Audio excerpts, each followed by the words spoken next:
तुमचा विश्वास, आमची बातमी।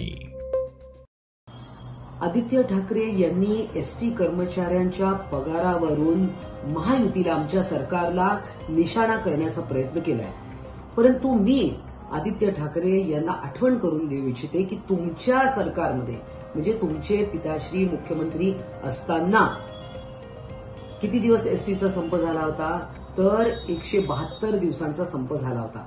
90,000 कर्मचारी त्या एसटी मध्ये, त्या संपामध्ये सहभागी झाले होते। आणि तेव्हा तुम्ही काय करत होता? तुम्ही एकदा तरी त्या आझाद मैदानवर गेलात का? त्यांना भेटलात का?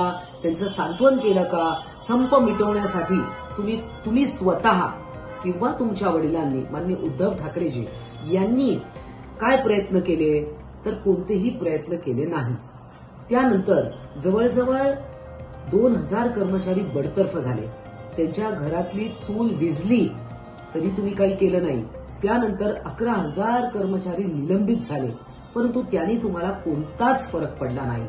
आणि हे सगळं असताना म्हणजे आपण स्वतः मातोश्रीच्या बाहेर पडायचं नाही, आपण केवळ म्हणजे प्रेस कॉन्फरन्स देखील मातोश्रीवर घ्यायची, आझाद मैदानला जाणं तर सोडाच, हे सगळं तुमच्या काळात घडलं। आणि आम्ही एसटीच्या नवीन बसेस घेतोय, कर्मचाऱ्यांच्या पगारा वेळेवर होतील याची आम्ही काळजी घेतोय, त्यांच्या एसटी डेपोमध्ये सोयी सुविधा चांगल्या पद्धतीने दिल्या जातील याच्यासाठी पावलं उचलायला सुरुवात केली आहे।